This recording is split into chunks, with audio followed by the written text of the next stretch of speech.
Hello everyone, स्वागत है आपका बेटर ब्रेन इंस्टीट्यूट में। मैं सोनिया आज आपको क्लास 7 साइंस एनसीईआरटी बुक से चैप्टर 10 वेस्ट मैनेजमेंट पढ़ाऊंगी। तो आइए रीड करते हैं।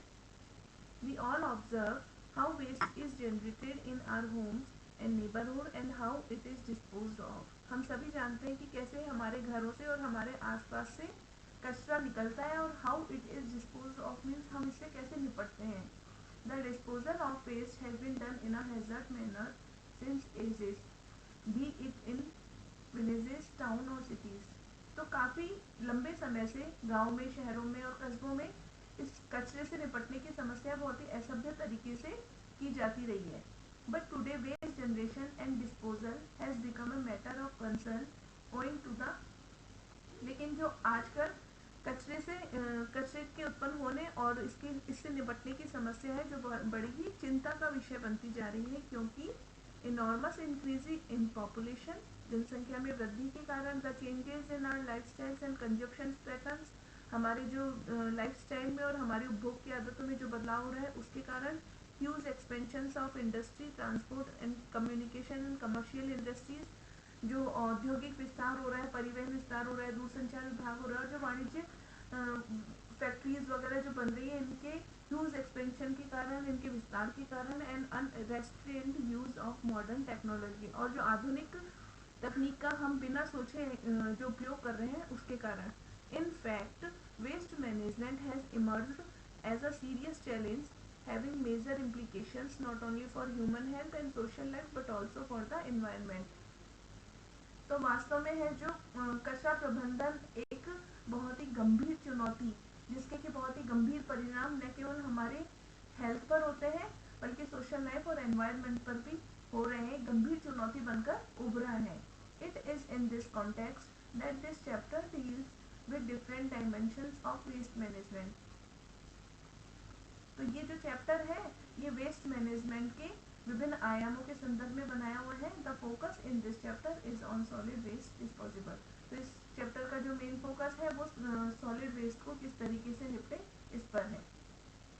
Solid waste, what do we mean by solid waste. तो सॉलिड वेस्ट से क्या मतलब होता है। Almost everything that we used degenerates and loses its utility over a period of time. हर वो चीज़ जो कि समय के साथ अपनी उपयोगिता खो देती है। Many things become unusable after we use them only once. तो कई चीज़ें ऐसी होती हैं जो कि एक ही बार यूज़ कर दी जाती है और उसके बाद वो अनयूजेबल हो जाती है, उपयोग करने योग्य नहीं रहती हैं। He then throw them away, उसके बाद हम उसे बाहर फेंक देते हैं। Everything that we discard after it loses its usability is known as solid waste और garbage। तो हर वो चीज़ जिसे कि हम इसकी उपयोगिता खत्म होने के बाद बाहर फेंक देते हैं वो सॉलिड वेस्ट या कचरे के नाम से जानी जाती हैं। There are different sources from where solid waste और garbage is generated every day from। अब यहाँ पर कई चीज़ें यहाँ पर है जो कचरा उत्पन्न होता है वो हमारी रोज की कई चीज़ों के कारण उत्पन्न होता है, जैसे कि इंडिविजुअल हाउस होल्ड्स, जो घरों में उत्पन्न होने वाला कचरा होता है, and from industries and commercial establishments, और जो औद्योगिक फैक्ट्रियों से निकलने वाला कचरा होता है। However all such wastage are not uniform in nature.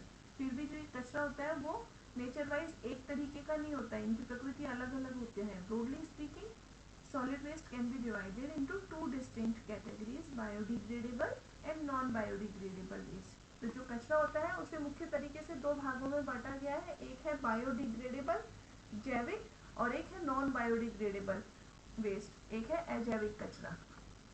अब यहाँ एक एक्टिविटी दी हुई है, bring some waste material from home, this can be kitchen waste. अब यहाँ बताया गया है कि है ना कुछ कचरा अपने घर से लेकर आओ, और ये कचरा किचन से निकलने वाला वेस्ट हो सकता है, जैसे कि वेजिटेबल पील्स हो सकती है, चाय पत्ती हो गई, कुछ छूटा हुआ खाना हो गया, and discard articles of use such as empty jars और प्लास्टिक ग्लास। और है ना एक खाली डब्बा प्लास्टिक या ग्लास का जार लेकर आना है। Bury those items in the school garden or in a bucket or flower pot and cover them with sufficient soil। उसने यहाँ बताया हुआ है कि ये जो आप कचरा लेकर आए इसे किसी स्कूल के गार्डन में, किसी फ्लावर पॉट में, किसी बकेट में आप थोड़ा गड्ढा करके उसको डाल दीजिए और उसके ऊपर थोड़ी मिट्टी डाल दीजिए। Leave the items buried for about 3 weeks after which take those items out for review. अब ये बताया कि है ना यहाँ पर जो आपने सामान के ऊपर मिट्टी डाली थी, इस कचरे के ऊपर मिट्टी डाली थी, इसे करीबन 3 हफ्ते के लिए छोड़ दीजिए और फिर उसके बाद उसको वापस मिट्टी को हटाकर देखिए तो आपका क्या रिव्यू आता है। You will find that certain materials have changed their form, they have decayed, decomposed और are in the process of decomposition. तो यहाँ पर ये जब हम उस मिट्टी को हटाकर देखेंगे तो हमें पता चलेगा कि जो ये कचरा है वो गलने की प्रक्रिया में आ चुका है और ये खाद बनने की क्रिया है जो चालू हो चुकी है। On the other hand some other materials are almost in the same form. और जो हम ग्लास और ये सब प्लास्टिक लेकर आए थे वो उसी फॉर्म में वैसे की वैसे ही रखा हुआ है।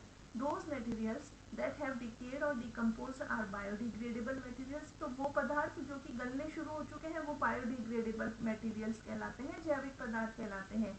whereas those in which there was no change are non biodegradable materials. और वहीं जिन पदार्थों में कोई चेंज नहीं आया है, जो 3 हफ्ता पहले हमने जैसे रखे थे वैसे की वैसे ही आज है, वो नॉन बायोडिग्रेडेबल अजैविक पदार्थ कहलाते हैं। Biodegradable and non biodegradable waste. Let us understand how biodegradable waste are different from non biodegradable waste by conducting the following activity. तो इससे हम इस एक्टिविटी को करने से हमें पता चल जाएगा कि बायोडिग्रेडेबल कचरा क्या होता है और नॉन बायोडिग्रेडेबल कचरा क्या होता है। We define biodegradable materials as those substances made of organic matter such as plant and animal matter that can be easily broken down by nature।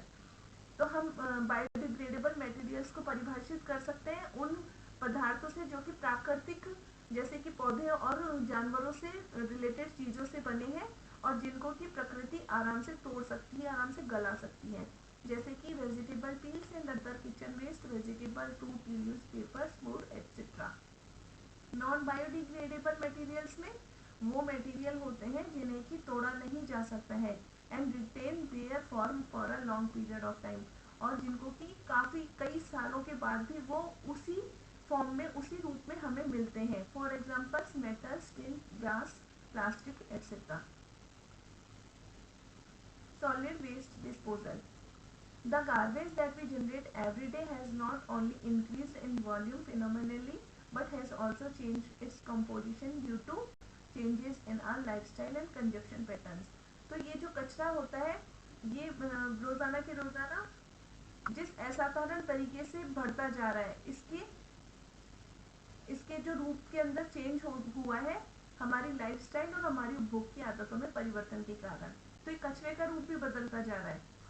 For instance there is now an increasing use of non biodegradable material such as plastic, metals, glass, specially in urban areas. जैसे कि इसमें एक उदाहरण दिया हुआ है कि खासकर शहरी क्षेत्रों में नॉन बायोडिग्रेडेबल मटेरियल्स ज़्यादा यूज़ किए जाते हैं, जैसे कि प्लास्टिक हो गया, मेटल हो गया, ग्लास। तो नॉन बायोडिग्रेडेबल कचरा है जो बढ़ता जा रहा है। Technological advancement has further brought in an increasing use of electronic items and gadgets. अब तकनीकी जो प्रगति हो रही है उसकी वजह से हमारा जो इलेक्ट्रॉनिक आइटम्स का और गैजेट्स का हम ज़्यादा यूज़ करने लगे हैं। These are useful for us. अब हमारे लिए लाभदायक तो बहुत होते हैं बट व्हेन डिस्कार्ड, लेकिन जब इन्हें फेंकने की बारी आती है, जब ये अपनी यूटिलिटी खो देते हैं, इनको नॉन ई वेस्ट के नाम से जाना जाता है। जो इलेक्ट्रॉनिक गैजेट्स का जो कचरा होता है वो ई वेस्ट कहलाता है। They can be harmful to the environment and human health. तो ये जो कचरा होता है ये पर्यावरण के लिए और मानव स्वास्थ्य के लिए बहुत ही हार्मफुल होता है, नुकसानदायक होता है, particularly for the workers associated with this occupation. खासकर उन लोगों के लिए जो कि इस के व्यवसाय के रूप में, वर्कर्स के रूप में जुड़े हुए हैं। In addition we seem to have lost our aesthetic and civic sense and carelessly litter garbage around on the roads. अब इसी की है ना वृद्धि में इसी के एक रूप के और जोड़े हम, तो हमें पता चलता है कि आजकल है ना जो हम अपना एस्थेटिक, जो हमारा जो प्राकृतिक सौंदर्य को बनाए रखने की एक जो सेंस होती थी, सिविक सेंस, हम खोते जा रहे हैं और हम हमारे जो कचरे को है वो इधर उधर रोड्स पे यूं ही फैला देते हैं, in the market place, in open drains, ponds, river, seas and so on. तो आजकल हम क्या है, हमारा जो कचरा है वो कहीं भी हम यूं ही फेंक देते हैं, रोड्स पे भी मिलेगा, मार्केट प्लेस में भी मिलेगा, खुले नालों में भी कचरा दिखाई देगा, हर जगह कचरा ही कचरा दिखाई देता रहता है। In fact we keep throwing a lot of garbage every day, हम है जो वाकई में हर रोज काफ़ी कचरा है जो फेंक देते हैं।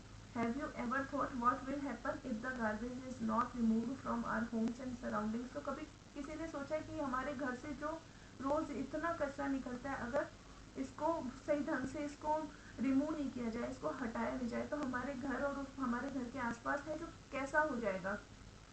Where does this garbage ultimately go and what is done with it? तो आखिरकार जो ये कचरा होता है ये कहाँ जाता है और इसके साथ क्या किया जाता है? If proper measures for disposal and sanitation are not followed, how will garbage affect our environment and health? तो अगर हम इस कचरे से निपटने के लिए प्रॉपर मानकों का पालन नहीं करेंगे, तो ये जो गार्बेज है, ये जो कचरा है, ये हमारे हेल्थ को और हमारे एनवायरनमेंट को किस तरीके से प्रभावित करेगा। Consequences of solid waste disposable, तो जो यहाँ पर सॉलिड वेस्ट से निपटने के जो परिणाम हैं वो बताए गए हैं। In the cities and towns collection of garbage is the responsibility of the respective municipalities, तो उस शहरों में, कस्बों में कचरे को समेटने, कचरे को इकट्ठा करने की जो जिम्मेदारी होती है वो वहाँ की नगर निगम की होती है। The garbage then goes through a process of segregation, treatment and final disposal in the landfills.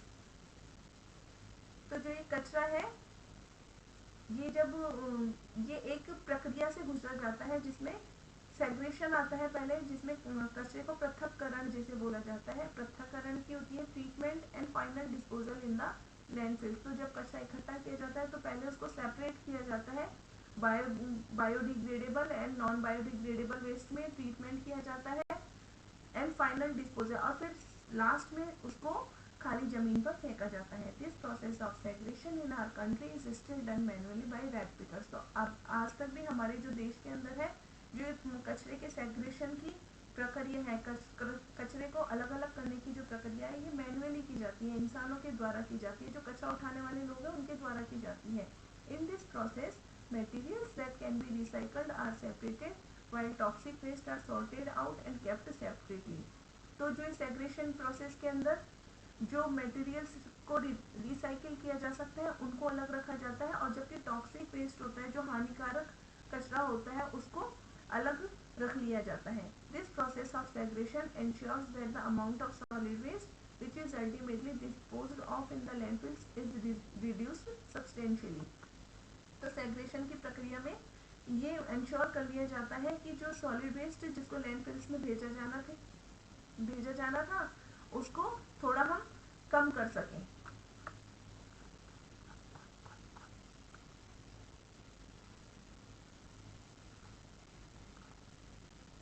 However, with the enormous volume of waste that is being generated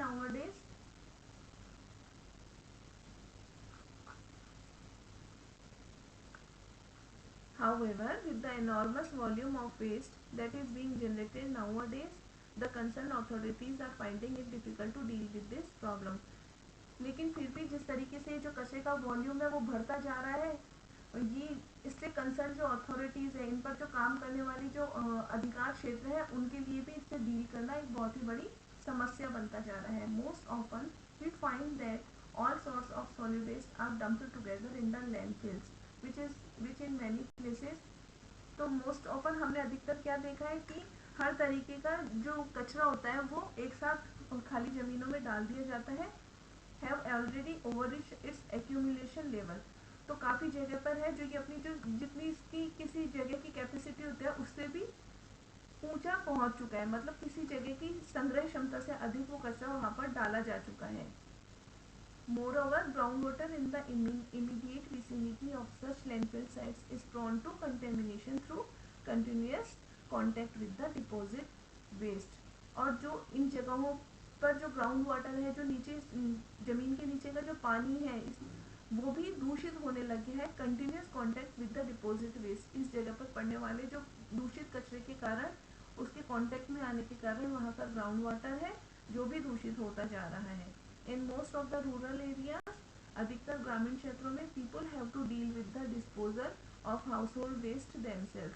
तो आज भी गांव में ऐसा होता है, जो वहाँ के लोग होते हैं वो खुद ही अपने घरों से निकलने वाले कचरे से डील करते हैं। A common method is the burning of solid waste. और वहाँ जो कॉमन मेथड अपनाया जाता है वो क्या होता है कि वहाँ जो सॉलिड वेस्ट निकला उसको जला दिया जाए।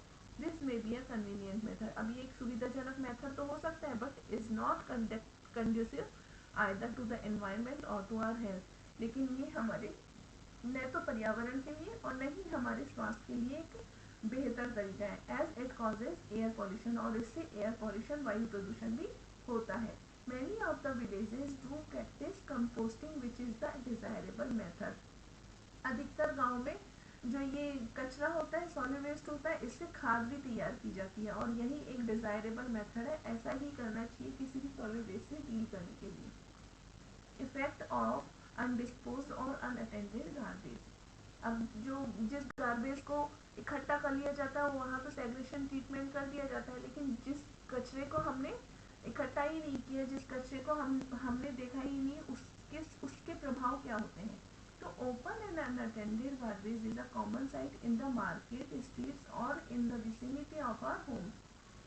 तो हमारे जो घरों के आसपास है, हमारे मार्केट में, स्ट्रीट्स के अंदर हमने कई जगह देखा है कि कचरा है जो यूं ही पड़ा रहता है और उसको न कोई उठाने वाला आता है, न कोई समेटने वाला आता है, वो वहीं यूं ही यूं पड़ा रहता है। Most often it emits such a foul smell that we have to cover our nose with a cloth। इस कचरे की वजह से एक तो वहाँ की जो वायु है वो इतनी प्रदूषित हो जाती है कि वहाँ एक गंदी स्मेल उत्पन्न हो जाती है, जिसकी वजह से हमें हमारे नाक को भी कवर करना पड़ता है। Have you ever stopped to think how unattended garbage can affect our health and our environment. तो क्या कभी किसी ने सोचा है कि इस तरीके से जिस कचरे को से डील नहीं की जाती वो किस तरीके से हमारे है जो हेल्थ को और हमारे पर्यावरण पर प्रभाव डालता है।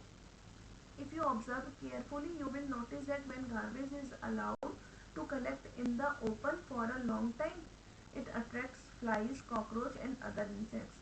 तो आप सबने देखा होगा कि जो कचरा हमारे जो खुली जगहों पर यूं ही पड़ा रहता है काफी लंबे समय से, वो मक्खियों को, कॉकरोचेस को और छोटे मोटे कीड़े मकोड़ों को जो अट्रैक्ट करता है। It also attracts rats and stray dogs. और ये चूहों को और आवारा कुत्तों को भी अपनी तरफ आकर्षित करता है। In fact moist or fermenting garbage, particularly when organic waste such as kitchen waste is thrown, becomes a perfect breeding places for flies।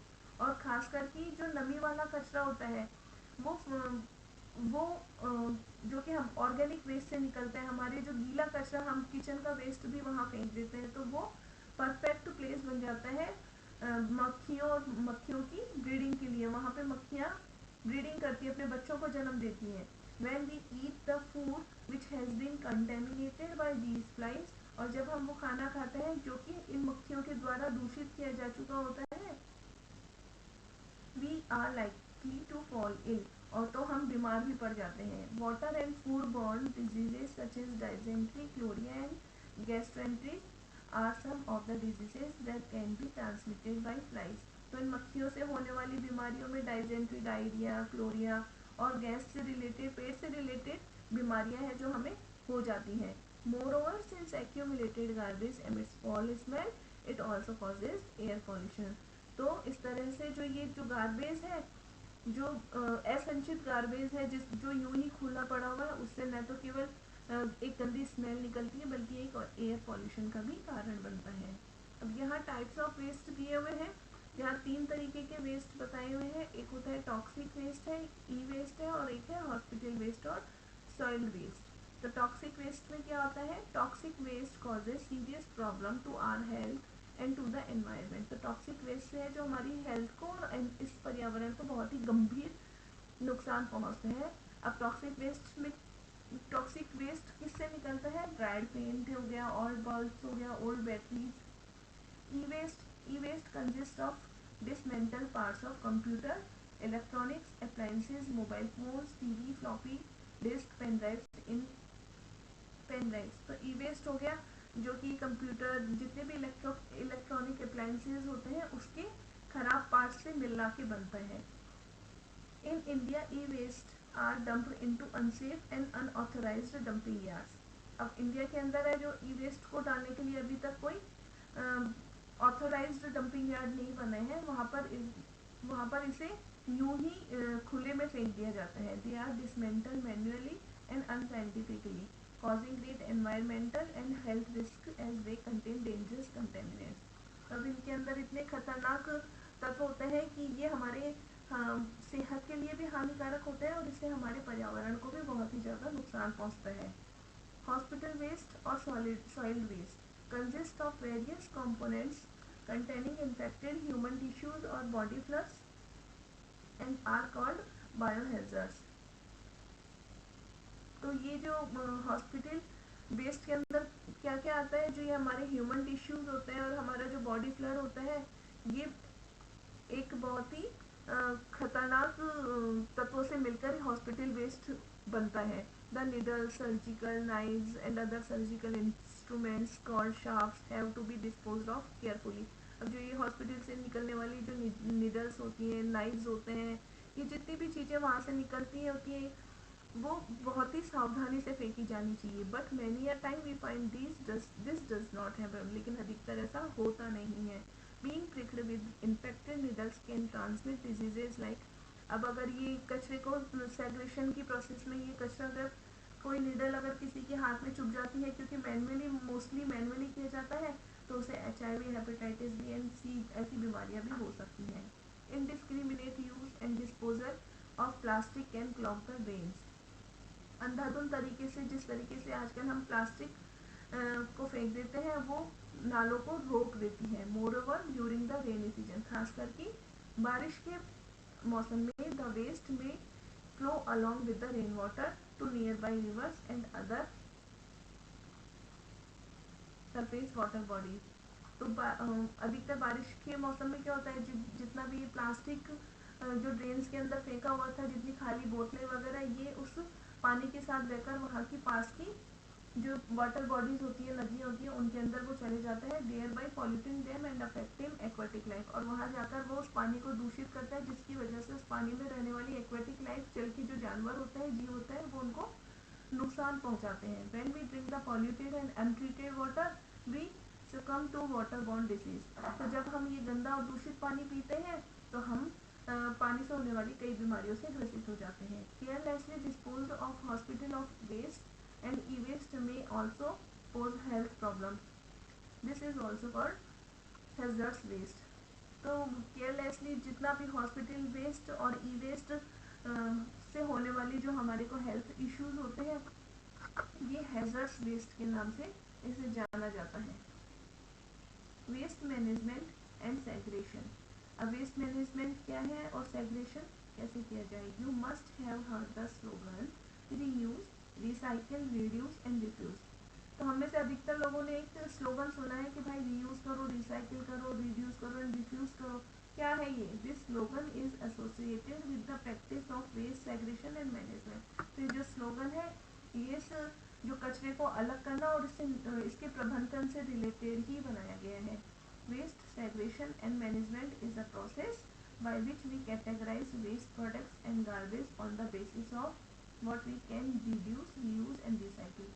तो जो कचरे को पृथक्करण और इसके प्रबंधन की समस्या के अंदर हम हर उस कचरे को, हर वेस्ट प्रोडक्ट को कैटेगराइज करते हैं, उसको अलग अलग उसमें कैटेगरी के हिसाब से डिवाइड कर दिया जाता है कि भाई हम किस चीज़ को हम रीयूज़ कर सकते हैं, हम दोबारा उसको काम में ले सकते हैं, किस चीज़ को हम बिल्कुल ख़त्म कर सकते हैं, रिड्यूस कर सकते हैं, और किस चीज़ को हम रिसाइकिल कर सकते हैं. We have discussed earlier that the volume of solid waste that is generated by us has reaching such an alarming proportion that government alone can not deal with it. तो ये हम पहले भी डिस्कस कर चुके हैं कि जो सॉलिड वेस्ट है वो हमारे द्वारा इतनी अधिक मात्रा में उत्पन्न हो रहा है कि ये अपने आप के एक अलार्मिंग प्रोपोर्शन पर पहुंच चुका है कि जिससे अकेले है ना, एक गवर्नमेंट है जो इससे अकेले डील नहीं कर सकती है. We also have to be aware of the environmental and health hazards associated with it. अब हमें भी इनसे रिलेटेड जो एसोसिएशंस हैं, इस वेस्ट मैनेजमेंट से रिलेटेड एसोसिएशंस हैं, उनके साथ मिलकर ही इस पर काम करना पड़ेगा. As it is a problem that has emanated from us, we must make efforts to resolve it. अब ये जो समस्या है ये हमें से उत्पन्न हुई है, तो हम सबको इसे खत्म करने के लिए एफर्ट्स दिखाने होंगे. By practicing waste segregation and management, we can reduce the volume of solid waste. तो अब अगर हम वेस्ट सेग्रेशन और मैनेजमेंट के ऊपर चलते हैं तो हम अपने जो सॉलिड वेस्ट का जो वॉल्यूम है, उसकी मात्रा है, उसको कम कर सकते हैं। Through this activity, you will be surprised to find that many of the items that have been discarded by you still have utility. On the other hand, there are certain waste such as wet waste which can be reduced to almost zero waste. तो यहाँ इन्होंने एक activity करवाई हुई है, इसके अंदर इन्होंने बताया हुआ है कि एक रिकॉर्ड बनाना है जिसके अंदर हमें कचरे के ऊपर हमें एक रिसर्च करनी है, हमें उसके ऊपर ध्यान देना है कि किन चीज़ों को हम रीयूज कर सकते हैं, रिसाइकिल कर सकते हैं और रिड्यूस उसे कर सकते हैं।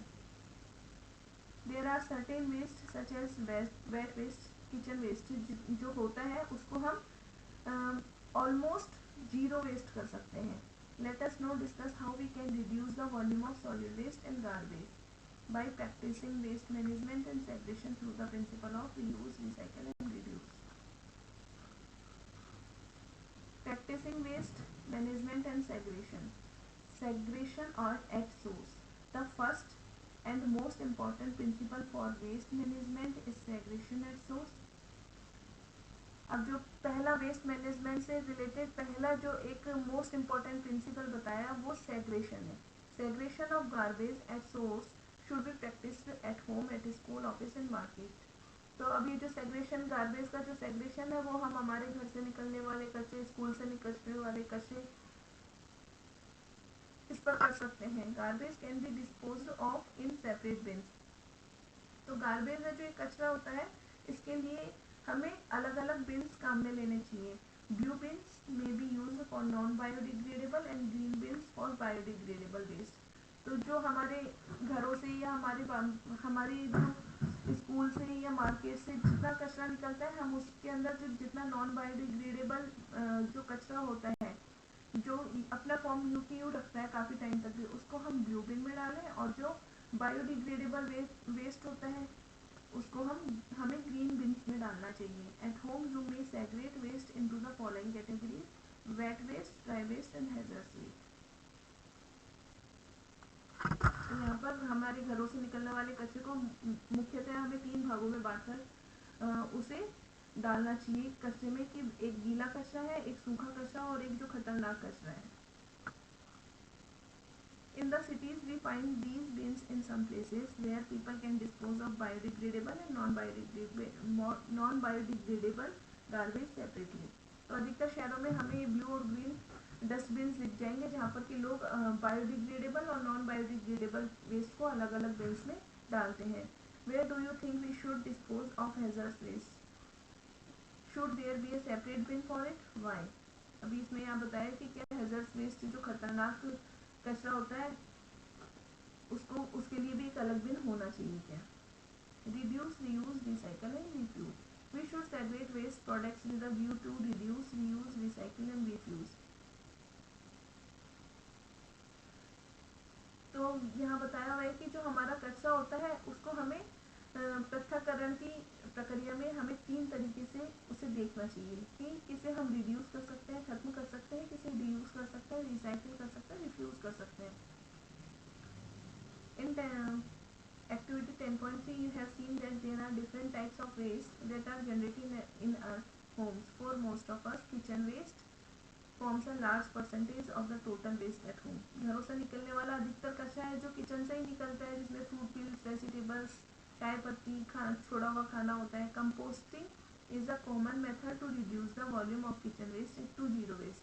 तो जो एक खाद बनाने का जो ये प्रक्रिया होती है, जो किचन वेस्ट होता है, इसकी खाद बना के हम इस बचे हुए कचरे को, इसकी मात्रा को बिल्कुल जीरो वेस्ट में बदल सकते हैं और हम इसकी खाद बना सकते हैं। It is also an effective way through which kitchen waste can be recycled back into nature. और यही एक इसका सबसे प्रभावी तरीका होता है कि जो किचन वेस्ट है हम इसको दोबारा है जो प्रकृति में ही रिसाइकिल कर दें, इससे बनने वाली खाद को हम पौधों के लिए काम में ले सकें। There are certain items in our garbage that can be reused. अब यहाँ पर बताया है कि कचरे में कुछ चीज़ें ऐसी भी होती है जिनको कि हम रीयूज़ कर सकते हैं। Reusing discarded items means that instead of dumping them and increasing the load of waste. अब इस तरह फेंके हुए कचरों को दोबारा रीयूज़ करके जो ये कचरे की जो वॉल्यूम बढ़ जाती है उसको हम थोड़ा कम कर सकते हैं। We can reuse these items, such examples are given here. Items such as plastic containers and pickle bottles can be reused to store other things। अब बताया कि यहाँ पे जो प्लास्टिक के डब्बे होते हैं, अचार की बोतलें होते हैं, इनको हम दूसरी चीज़ों के लिए भी हम इसको रीयूज़ कर सकते हैं। We can reuse wrapping papers, cardboard boxes and chocolate boxes. We can give away old clothes to the needy. हम ज़रूरतमंद को पुराने कपड़े दे सकते हैं। It is better to use cloth bag, और कपड़े के हम है ना जो बैग बना सकते हैं। अनयूज्ड जो कपड़ा होता है, प्लास्टिक बैग्स यूज़ करने के बजाय हम उनके कपड़े के बैग्स बना सकते हैं। By products which can be reused such as rechargeable batteries, और जैसे कि रिचार्जेबल बैटरीज होती है उनको भी हम दोबारा से प्रयोग ले सकते हैं। अब यहाँ बताया है कि how to prepare a compost pit. खाद कैसे बनाए, जो किचन वेस्ट होता है उससे उसे मैन्योर में कैसे चेंज करें। तो pits can be dug in a house compound. In case we don't have space at home, we can use flower pot at home, और we can put them at the common community sites collectively. यहाँ बताया है कि घर के जो compound में है एक गड्ढा खोद सकते हैं। अगर घर में इतनी जगह नहीं है तो हम उसके लिए एक फ्लावर पॉट भी काम में ले सकते हैं। Kitchen waste can be disposed of in the pits, flower pots, community sites and covered with soil every day. अब जो जितना घरों से निकलने वाला जो हमारा कचरा होता है, जो किचन वेस्ट होता है, हम उन्हें इस गड्ढे में डालते जाए और उसके ऊपर एक मिट्टी की लेयर बिछाते जाए। इसी तरीके से हमें रोज करना है। जो रोज कचरा निकलता है उसकी एक लेयर उस कचरे को उस मिट्टी के ऊपर फैला दो, उसके ऊपर थोड़ी मिट्टी डाल दो। अगले दिन जो कचरा निकलता है उसे फिर उस कचरे को उसके ऊपर डाल दो, फिर उसके ऊपर मिट्टी फैला दो। When the pit is filled, जब वो गड्ढा भर जाए, it can be completely covered with soil, तो इसे पूरी तरीके से जो मिट्टी से ढक दें। Closed for a period of approximately 5 to 6 month. अब 5-6 महीने के लिए इस गड्ढे को पूरी तरीके से ढक कर रख दें। After that period the waste will decompose into brown mass called compost. इस पीरियड के बाद है जो जितना किचन वेस्ट था वो एक ब्राउन कलर की कंपोस्ट में, खाद में तैयार हो जाएगा due to bacterial action and can be used as manure for plants. Bacterial reaction के कारण जो किचन वेस्ट है वो खाद में तैयार हो जाएगा, जिससे कि हम प्लांट्स के लिए काम में ले सकते हैं। Often you may have come across person the kabadi wallahs who visit our home and to whom we sell old newspaper, magazine, bottles, pens, etc. अब ये भी देखा होगा कि कुछ लोग है ना जो कबाड़ी वाला के नाम से जाने जाते हैं, ये कबाड़ी वाले हमारे घर पर विजिट करते हैं और जिनको कि हम हमारे पुराने डब्बे, न्यूज़पेपर, ये चीज़ें हम उनको देते हैं। May be you have never thought where these products को, तो ये कि हमने कभी नहीं सोचा होगा कि ये चीज़ें जाती क्या हैं, व्हाट हैपन्स टू देम, और उनके साथ क्या होता है। These products are utilised as raw materials for manufacturing other products. तो जो ये कबाड़ी वाले जितने भी चीज़ें लेके जाती हैं वे कई और दूसरी चीज़ों की मैन्युफैक्चरिंग के लिए रॉ मटेरियल, कच्चे उत्पाद का काम करती हैं। In other words these products are recycle. दूसरी भाषा में बोला जाए तो ये प्रोडक्ट्स को रिसाइकिल किया जाता है, दोबारा से काम में लिया जाता है। This is actually an important effort as in this process we not only reduce the load of garbage but also conserve natural resources. तो ये भी एक बहुत ही जो महत्वपूर्ण प्रयास है इस प्रक्रिया के अंदर। हम न केवल कचरे का जो वॉल्यूम कम करते हैं, लोड कम करते हैं, बल्कि प्रकृति के जो प्रकृति को भी बचाते हैं पुरानी चीज़ों का ही यूज़ करके। Some of the common items that can be recycled are glass, metal, paper, plastic, cardboard, batteries, can made of steel and aluminium, rubber, wooden furniture. While segregating waste, you will find that there are also large number of items that cannot be reused or recycled. अब segregation के process के दौरान ही हमें कई चीज़ें ऐसी मिलती हैं जिन्हें ना तो हम रीयूज कर सकते हैं और न ही रिसाइकिल कर सकते हैं। You must have also noticed that some of these items are non-biodegradable in nature. तो ये जो उत्पाद ऐसे होते हैं जिन्हें कि हम न तो रीयूज कर सकते हैं न रिसाइकिल कर सकते हैं, ये अपनी प्रकृति में नॉन बायोडिग्रेडेबल अजैविक किस्म के पदार्थ होते हैं। So that we can do is to reduce unnecessary consumption and purchase. तो अब हमें इनके साथ क्या करना चाहिए, अब हमें का जो अनावश्यक उपभोग है उसको कम करना चाहिए, बिना मतलब हमें इन्हें खरीदना नहीं चाहिए। इस तरीके से ही हम जो नॉन बायोडिग्रेडेबल वेस्ट होता है इसको रिड्यूस कर सकते हैं, इसको कम कर सकते हैं। We may also refuse to accept items that are damaging to the environment and human health. और इसी के साथ हमें मना करने की आदत भी इन चीज़ों के लिए उत्पन्न करनी होगी जो कि हमारे जो एनवायरनमेंट को, हमारे पर्यावरण को और हमारी हेल्थ को नुकसान पहुंचाते हैं। Some examples are given below. Look for products that do not have elaborate packing. हमें उन चीज़ों को ध्यान से देखना चाहिए जिनमें की पैकिंग के जिनकी पैकिंग के अंदर उनको ढंग से विस्तृत रूप से नहीं बताया गया हो।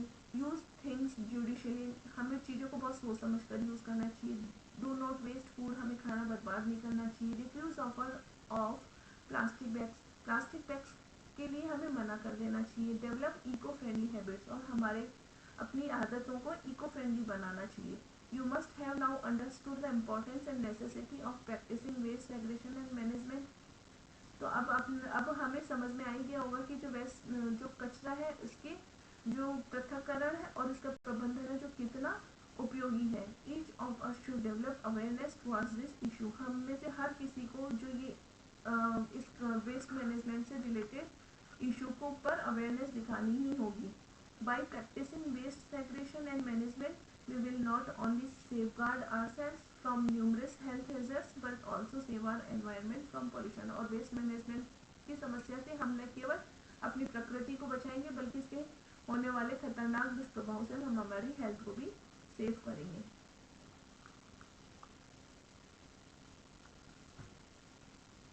तो ये चैप्टर आई होप कि आपको समझ में आया हो। अगर आपको ये चैप्टर समझ में आया है तो प्लीज़ मेरे इस वीडियो को लाइक करें, मेरे चैनल को सब्सक्राइब करें। Thank you.